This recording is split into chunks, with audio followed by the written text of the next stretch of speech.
மந்திரம் என்ற சொல்லுக்கு தன்னை நினைப்பவரை காக்கும் என்று பொருள். எல்லா மொழிகளிலும் மந்திரங்கள் இருக்கு. மந்திரங்களுக்கெல்லாம் தலையாயது பஞ்சாட்சரம். அதை திருக்கோயில், சாமி சந்நிதி, வீட்டில் உள்ள பூசை அறை, பசுமடங்கள் போன்ற பல இடங்களில் சொல்வதனால பலன் அதிகமாக கிடைக்குதுன்னு சொல்றாங்க. அதை வாய்விட்டு சொல்லுதல், தனக்கு மட்டும் கேட்கும்படி சொல்லுதல், மனதால் கணித்தல்னு பல வகை உண்டு. அதிலும் 54, 108, 1008ன்னு அதை அதிக அளவில் சொல்ல சொல்ல பலன் கூடும். உண்மை என்ன தெரியுமா?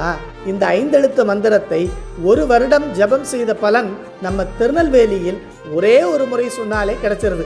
ஏன்னா நம்ம திருஞான சம்பந்த பெருமான் அவர் நாமமே மருந்து, அவர் நாமமே மந்திரம், அவர் நாமமே மறுவை நன்னெறி, அவர் நாமமே மட்டுமெல்லாம்னு மருந்தவை மந்திரம், மறுவை நன்னெறியவை மட்டுமெல்லாங்கிற திருநெல்வேலி பதிகத்தில் அருளி செய்திருக்கிறார்.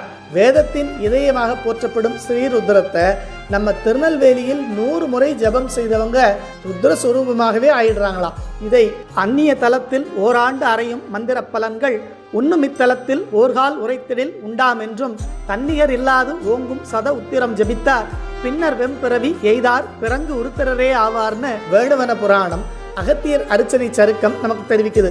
நிறைமொழி மாந்தராகிய திருஞான சம்பந்த பெருமான் ஆணையில் கிளந்த மறைமொழியாகிய திருநெல்வேலி பதிகத்தை பாடி நெல்லையப்பர் காந்திமதி அம்மையை மனதார வேண்டி நமக்கு வரக்கூடிய எல்லா துன்பங்களிலிருந்தும் விடுபடுவோம்.